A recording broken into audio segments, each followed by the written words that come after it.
Welcome, everybody, to the another episode of Tuning In with Tony. Today, we're going to be looking at eyes, that deeper sense of what that is all about. And they do call it a portal to the soul. I heard that recently, and I says, hey, this would be a good one, a good topic to sort of get into, just to show people what the power is in the eyes itself. The color, of course, is orange. So it, of course, connects to your childhood, any childhood underpinnings. This is why that same energy of orange is part of the sacral energy, which is connected to water. Water has this flow and has this just incredible power. It flows where it needs to flow. It doesn't have to be forced. It just goes wherever the easiest flow would be. The theme itself today is all about completion of all things. And what Spirit is sort of hoping in this class is to really give another technique to work on your inner child.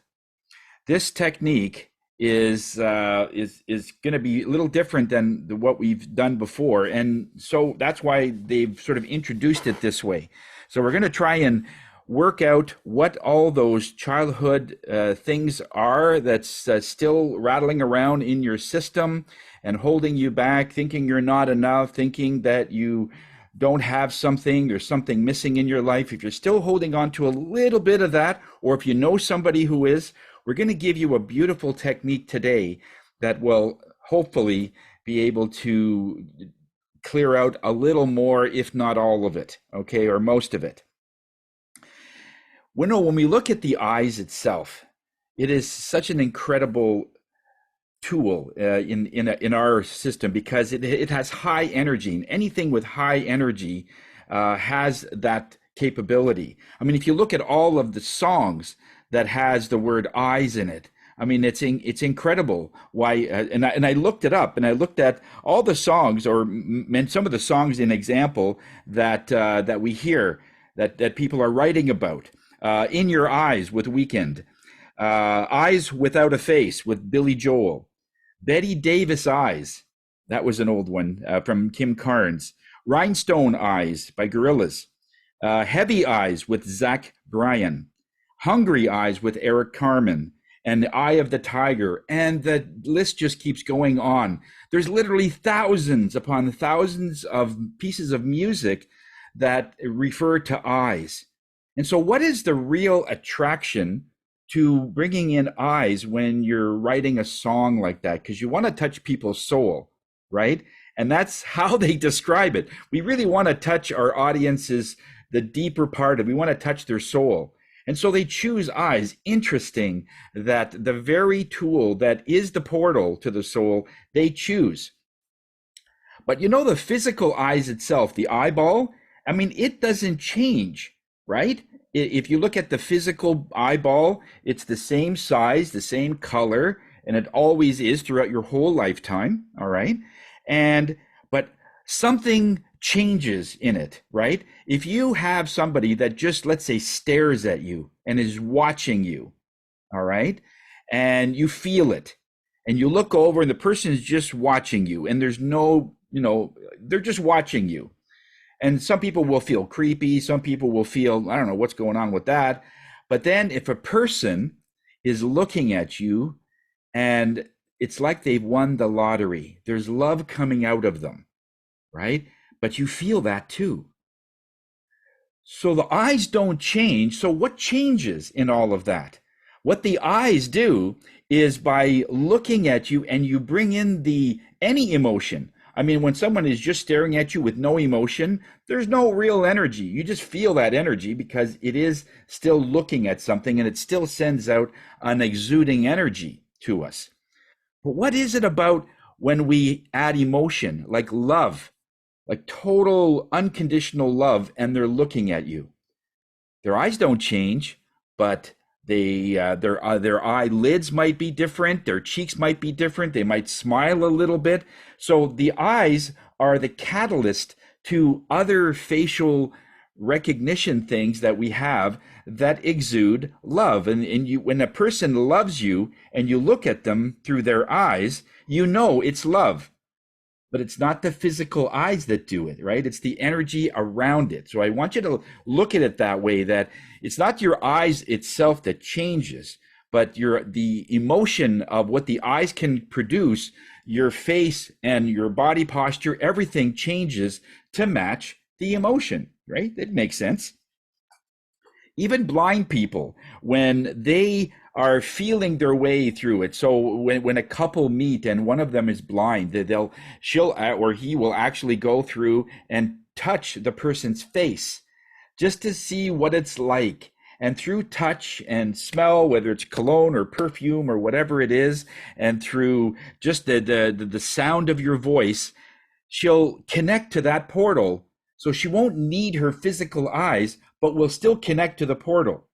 So the physical eyes isn't needed here, because once a person can connect in any way, they will be able to connect to that energy through without actually seeing the person. Okay, so it is that. So it's almost like the eyes is the soul coming out, watching your world.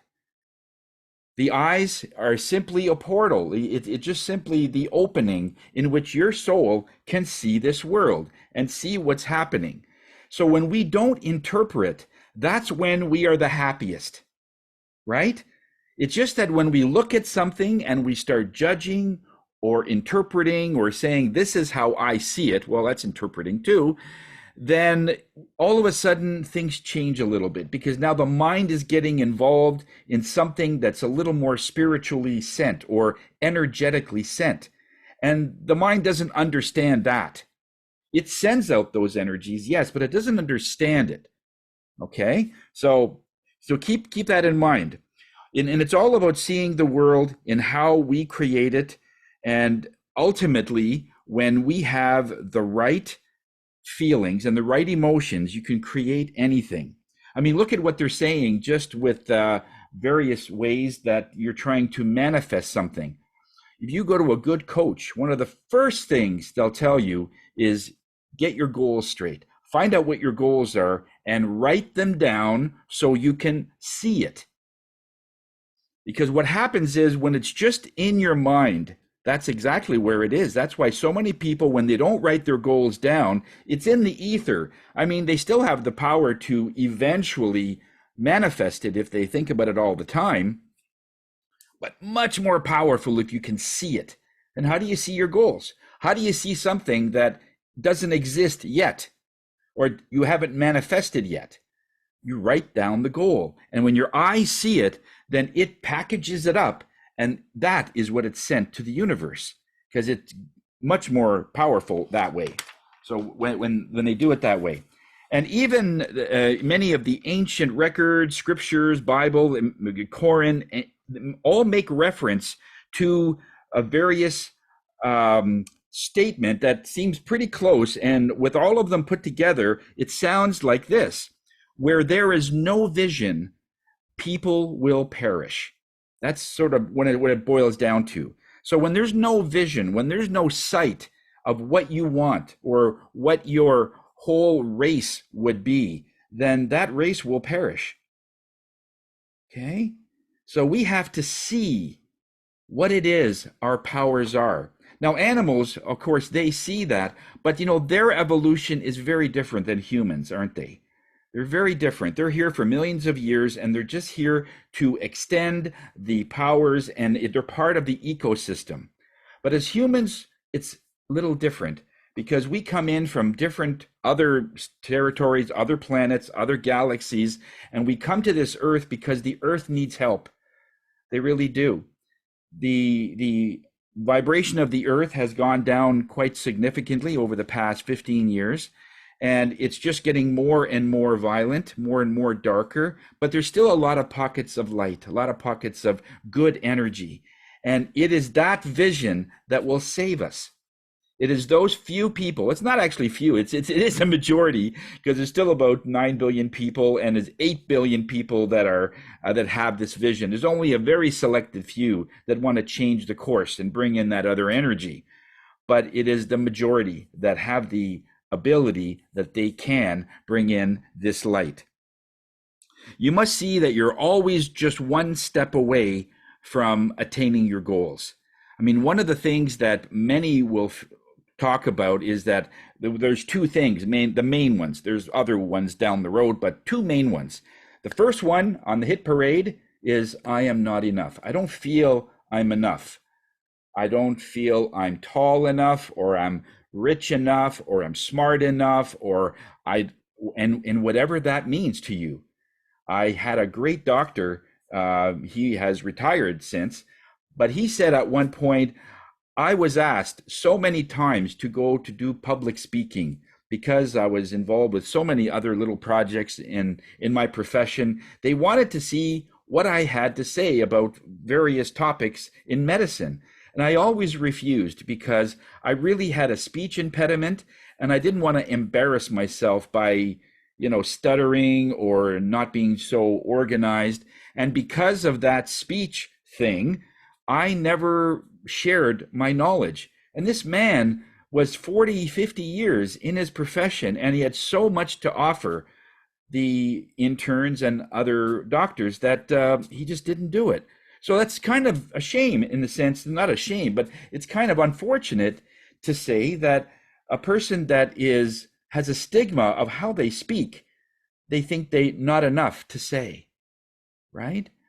The second thing is that they think that their dreams are too far away. Like I have to do so much, and it'll be so long. It might be 20 years before I attain something.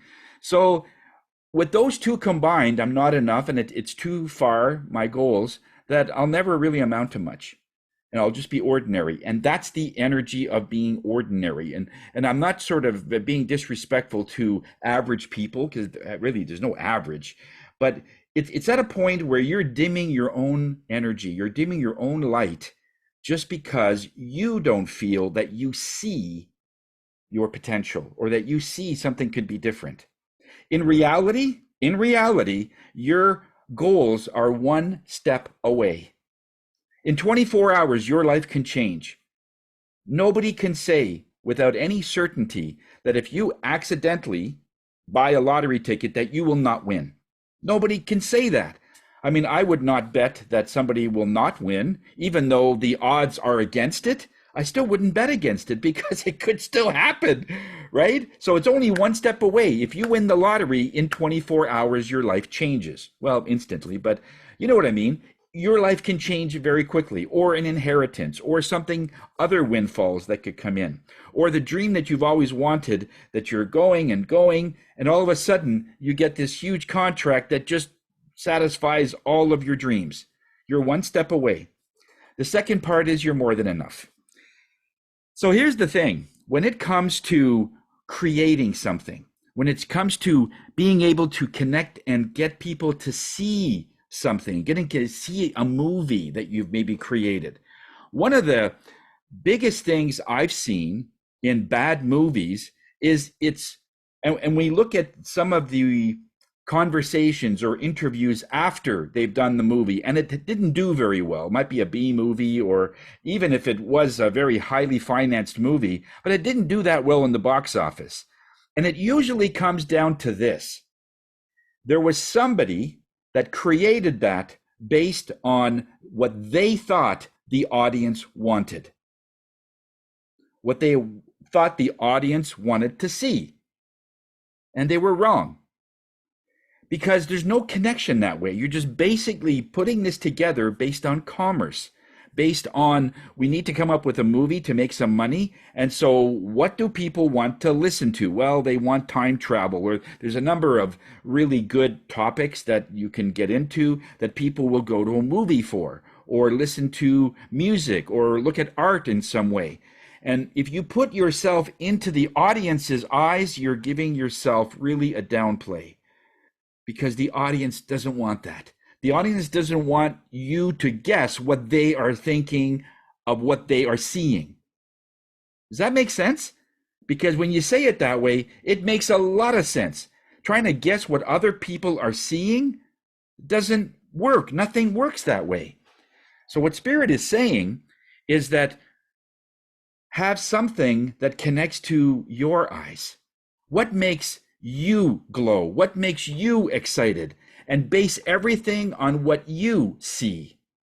Because here's the thing. When you base it on what you see, in time, your audience will say, you must have created this for me. Because you're connecting to a set of eyes.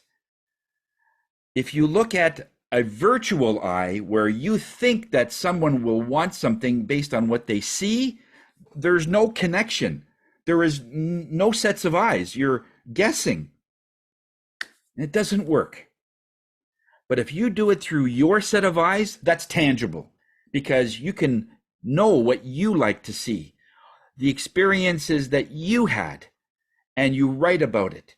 You make a movie about it. You listen to it. Get people to see what you are seeing that is authentic. James Cameron is an expert at this. I mean, yes, he does create movies that people will see, and he does know what people will see, but he never guesses of what they think they will like to see. He always I look at a scene, and I have to see that it is the best. And even though I might have seen a performance or a scene that is absolutely perfect, he'll say, okay, do it again. Or do it again. Because if you can make it a little better, it's what I can see that is the best. And then you bring that out to the public.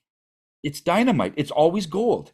Anything that he touches, he's never really had a movie that has gone down. I mean, Terminator. I mean, he's made a lot of great movies. There's the Avatar is another one. So it's just he has to see it, and when he tears up, he says, "Oh, this is good. I like to see this." That is tangible. So if you're doing anything that way, it is much better to create something that way. I saw a poem recently, and I want to read it to you. It had to do with how people look at you and through their set of eyes. All right. The poem goes, and it's titled, I'm Proud of You. Now, Spirit tweaked it a little bit just to make it more adjusted so that it's with our topic, but most of it is exactly the way it is. But it reads this: I'm proud of you because of your resilience.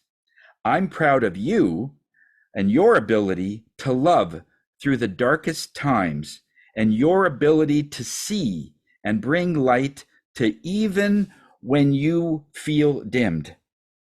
I'm proud of the strength you hold, not because of the weight you hold, but how you deal with every encounter. I'm proud of you, of how you see disappointment as a momentary thing, but don't disappear because you're fearful, because you are in fear. You see the possibility and keep the faith to push through. I'm proud of your view and your ability to see every perspective, not just the ones that you feel fits best. I'm proud of you when you shower everyone with love, regardless if they deserve it or not. I'm proud of you. I'm also proud of the friend that you are, whether it's a sister, daughter, son, brother, and the partner that you are. I'm proud of the way you see mistakes as you turn them into lessons learned. I'm proud of the journey, the falls, and each time you see yourself getting back up. I'm proud you never once saw yourself giving up or lose hope. You fought to show your heart to others so they could see and try to imitate you. I'm proud you never let this cold world break you. You always saw the light. Isn't that amazing? When I saw that, I said, oh, I gotta say this in this class. But it's all about seeing the perspective of how you see things and how other people see you seeing things. You see that? And people notice. But if you're always focused on other people, like, I don't know what they're going to think about what I'm going to be doing. Do you see how that's sort of an abyss? There's no direction, you have no vision, and you're constantly in the sight of their sight that you have no idea what they're seeing. When people say, I'll bet they're not going to agree with this particular presentation, well, how would you know? Did you ask them? No, but I'm just feeling that they're not going to like it. Well, how would you know? They don't know. They're guessing. And so it's like that when we are constantly looking at other people, constantly going back and forth on how other people are doing things and how they're reacting, then we're not going to really get anywhere. So this is what the whole idea is. I also want to touch a little bit on the eyes itself. I mean, when you hear the term love at first sight, we hear that sometimes quite a bit. Oh, as soon as I saw her eyes, I fell in love. Or as soon as I looked into his eyes, it was just like, it looked familiar. It looked like, I don't know, I've never met this person. And they just had this feeling about them. And I can't stop thinking about this person. So what's going on with that?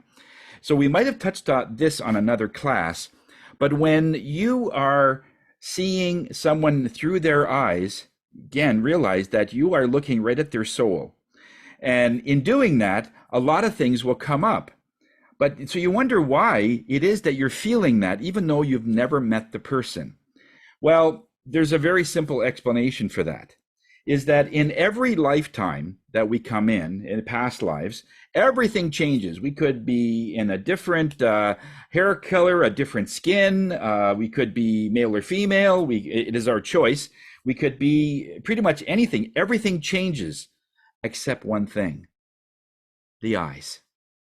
The eyes are always the same in every life. So if you have blue eyes, and you've had that for 10, 20, 30 lifetimes, it's still going to be the same, and it'll still be the same eyes. You realize that when you look at the eyeball itself, they're all pretty much the same. There's not a lot of difference. I mean, yes, an optometrist can argue with that fact, but basically the eyeball is an eyeball. There's very little differences. But what happens is when you look into the eye and you feel the soul, that's what you feel.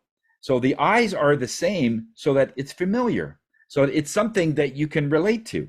Okay. So I wanted to really mention that because that is another sort of evidence that the eyes are a deeper thing than what you are doing.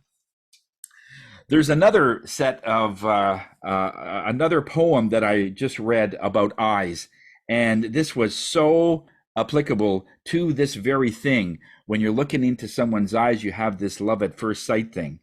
And the poem reads this: real eyes. Realize with a Z, okay? Or real lies. Three different things. I looked into yours and you looked into mine. And in that moment, a silent conversation unfolded. A dialogue deeper than words. It was then I realized beneath your cautious words, love was quietly speaking. You often said it wouldn't work, voicing doubts and fears with a gentle resolve. But every time our eyes met, I saw a different story.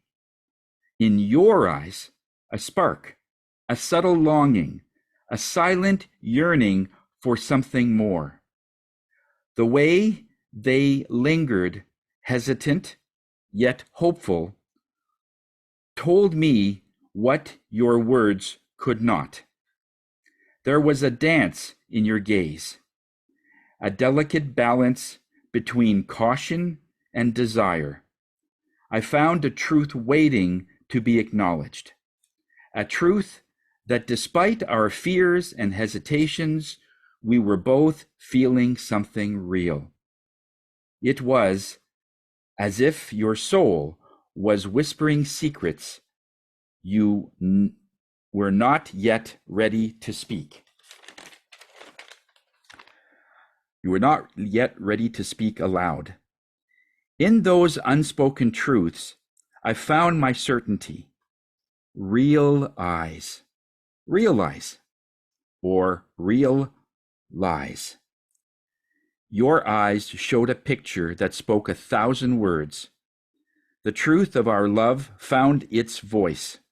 Our hearts knew what they wanted all along.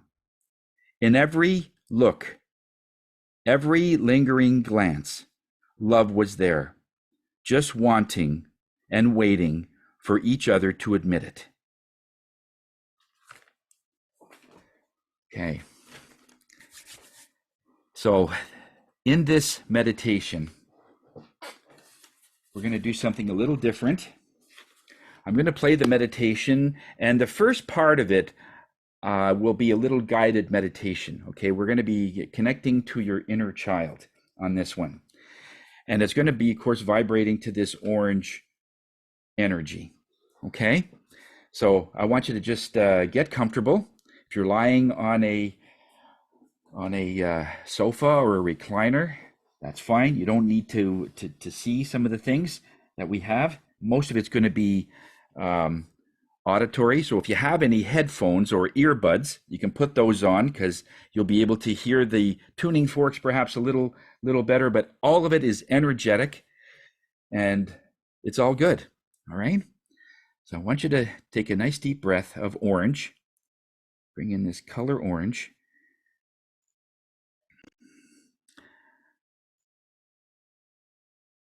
And let's see if we could address our inner child. Okay, here we go.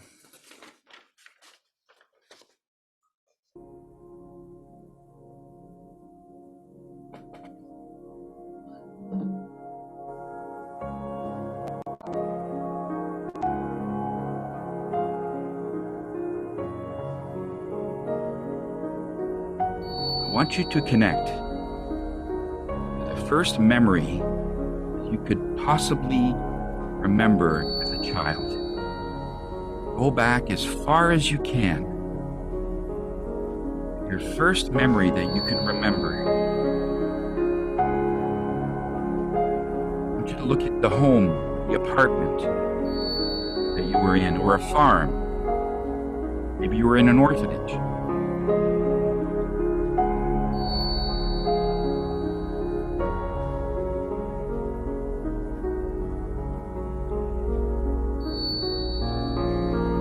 Nice deep breath of orange. Big deep breath and exhale.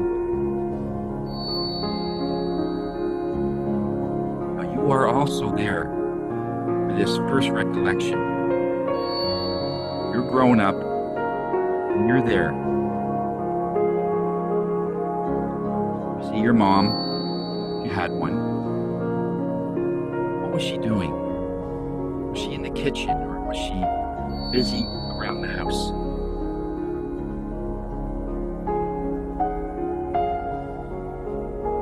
What was she wearing?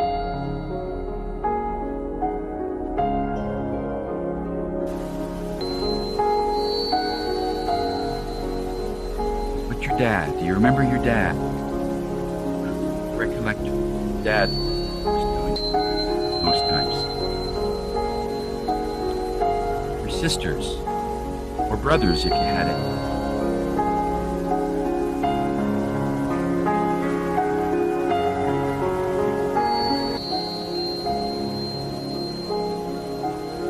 I want you to go through the house to find this child that you once were.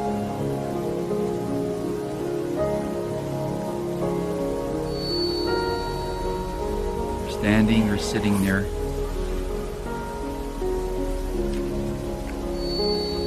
It was a younger you.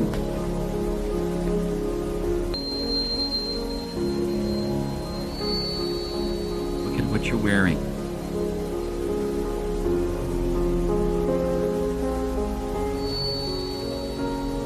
you doing? How was your hair? Look at your younger face.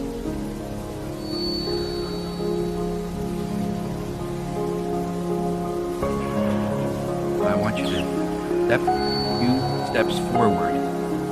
I want you to look into your younger self's child's eyes. Into their eyes.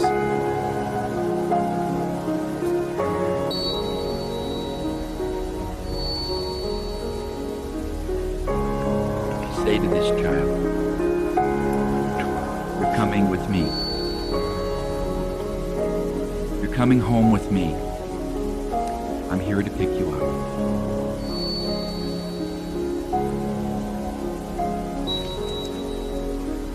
I know what you've been through. More than anything, I know all the experiences you've had and that you're going to have.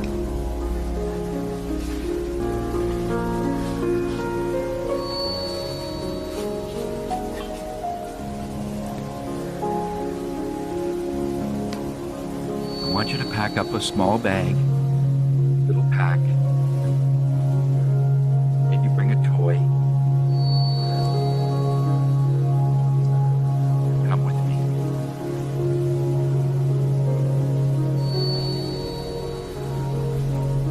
If you don't want to come, tell the child that if they don't want to come, it's okay.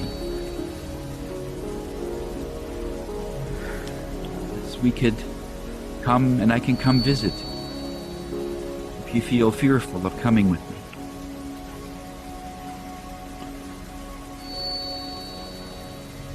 But if you're ready, take your small pack and your toy. Come with me.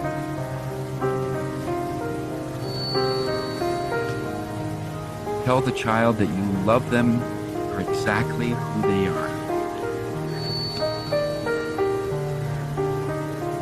Hold the child. Hold them. Give them support. Give them love. Something they may not have had much of.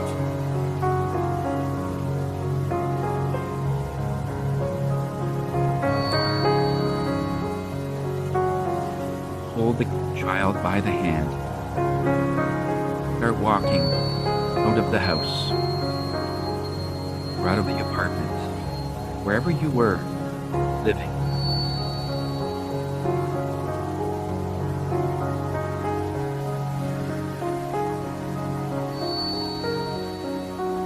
Now you're outside of the house or the apartment, and your whole family is on the porch. Veranda, or wherever. You're right outside.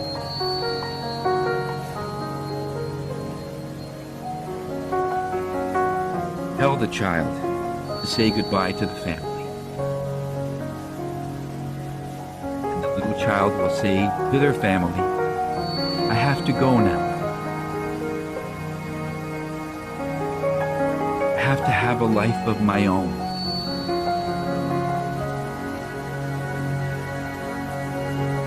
I have to leave.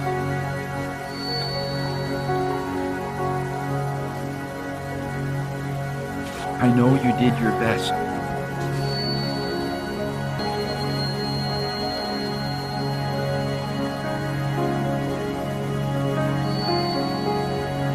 But I gotta go.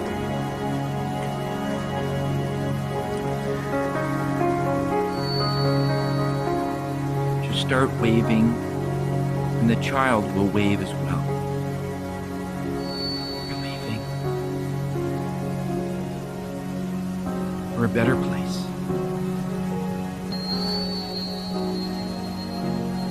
And turn around.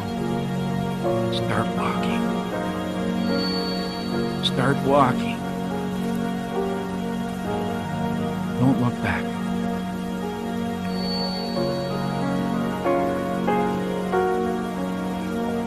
walking. Continue walking. And just look over and just see that your family is getting smaller and smaller. You walk the distance away.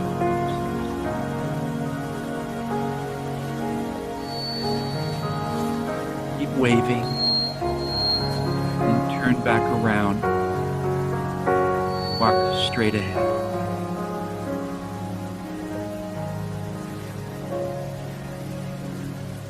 As you're walking, there's going to be a turn in the road, turn in the sidewalk, 90 degrees, after which you will not see your parents, your other loved ones. Keep walking. Turns coming up. Hold the child, hand.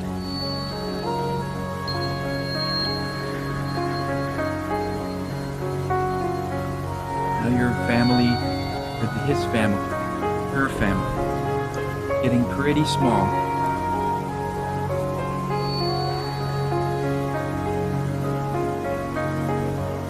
Turns coming up.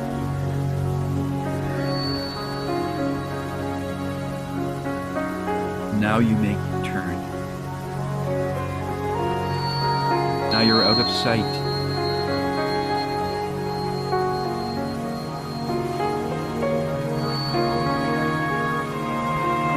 You're on a new road, a new path, a different street, a different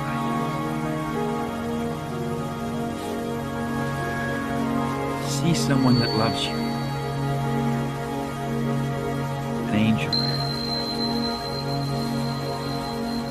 an ancient uncle, anyone that really truly loves you. And they call for you. They call your name, calling on the child's name. Come towards them.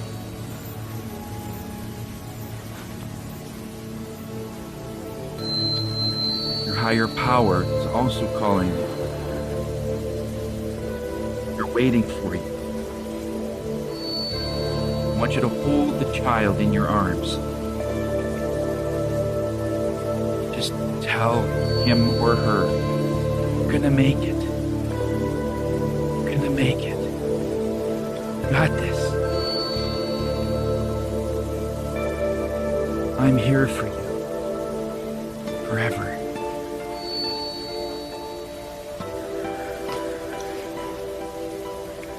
Show everybody this beautiful child. Be proud of how beautiful this child is.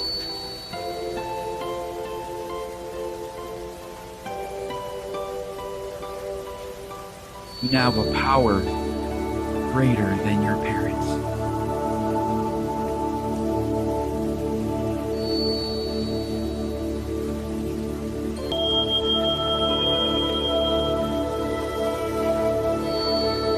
Goodbye to everybody. For a moment, you're going to be alone with this child. Everybody does their goodbyes and their hugs. Now you're alone with this child.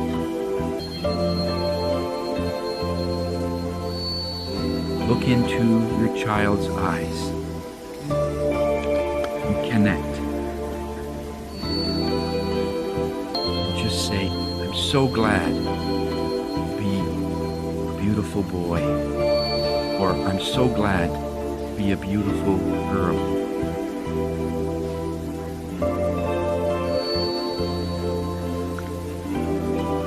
Tell the child it's okay to cry if it wants to. It's okay. It's okay to be angry.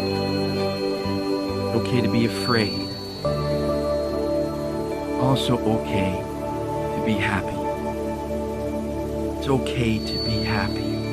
It's okay to be amazing. okay to be someone that you always feel you needed to be. Safe. You will have fun together. Just tell the child, I love you just the way you are. I want you to take this child and put this child in your heart. Take a deep breath of this orange energy. And gently place this child in your heart. Take a deep breath of orange. You can feel this child in your heart every time you take a breath.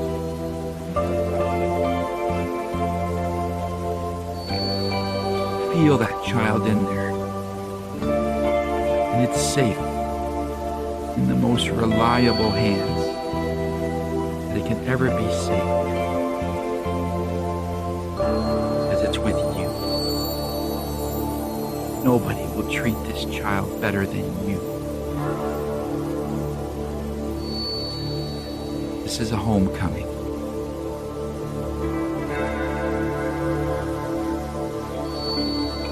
Energies of this child and what you already have, when they combine to your soul, has lifted and upgraded your soul. You are now different through your eyes. You never really had a home. You never had a safe place. You never had a place where you could be who you are and not be ridiculed, tormented, shamed, or hurt in some way.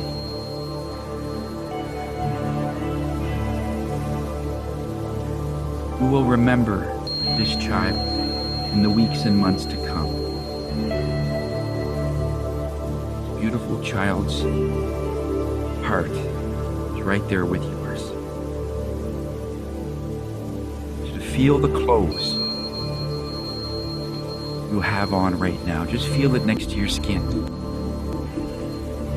Feel the chair or the furniture that you're lying on.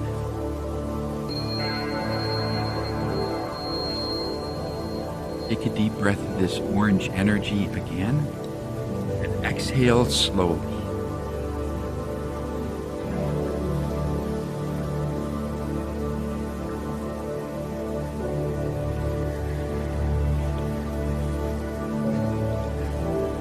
I want you to use the remaining time to connect to your inner child, to get to know each other, because both of you are different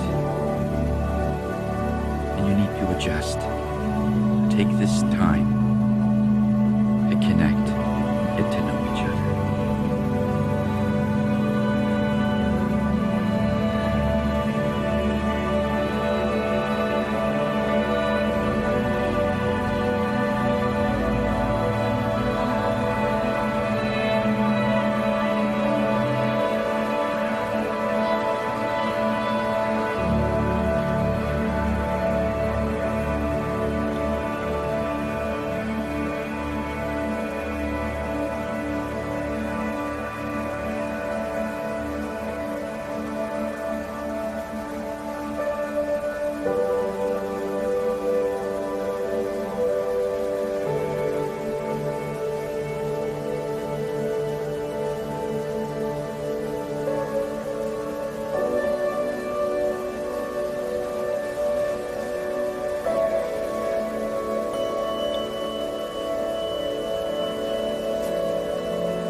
want you to slowly come out of the state that you're in. I want you to keep your eyes closed. And just before we disconnect from your child, I want you to thank it. Say, thank you for making me strong. All those decisions you made when you were in elementary school, all the problems that came up, I'm here to show you and tell you that they all made me stronger. As hard as it was, I lived through it because of you. You never gave up. Yes, there were some things that we could have enhanced your life, but you found a way to go through it, and for that, I want to thank you. I am strong today because of you. Give this little child a hug.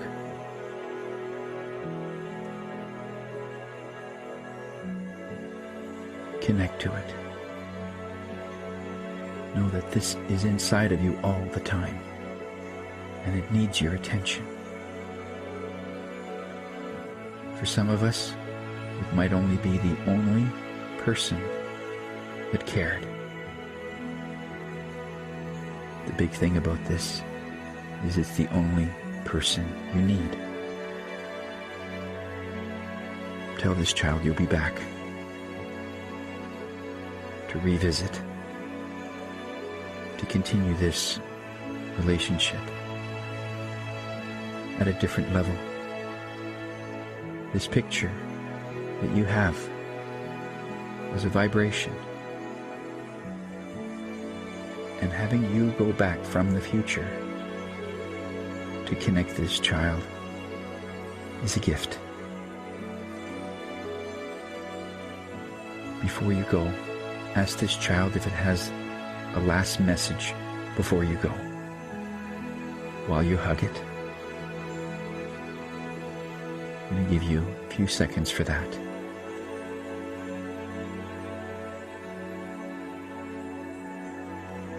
You'll get a message.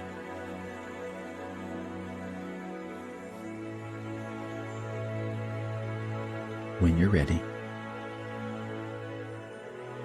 say your goodbyes and come back to the state, into the room that you're in. Another 4 or 5 nice breaths just to ease off everything. And Spirit wants to remind me that the openings that you've created at the top of your head, at the tips of your fingers, at the soles of your feet, to close them up, please. And when you're ready, you may open your eyes. Thank you for listening, and hope to see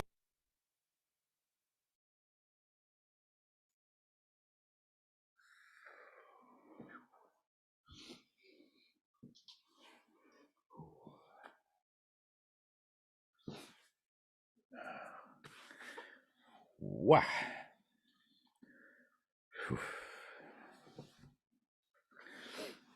That was unexpected. Okay. Okay, I hope this was a fun technique, or a good technique for you to use. Yet another way that we could clear our systems in some way. And so I hope this will be of value to you in the days, months, and years to come. So love you all, and have yourself a great weekend, and we'll talk to you next week. Okay, bye-bye Thank now. you, Tony. Okay, bye. Bye. Bye-bye. Bye.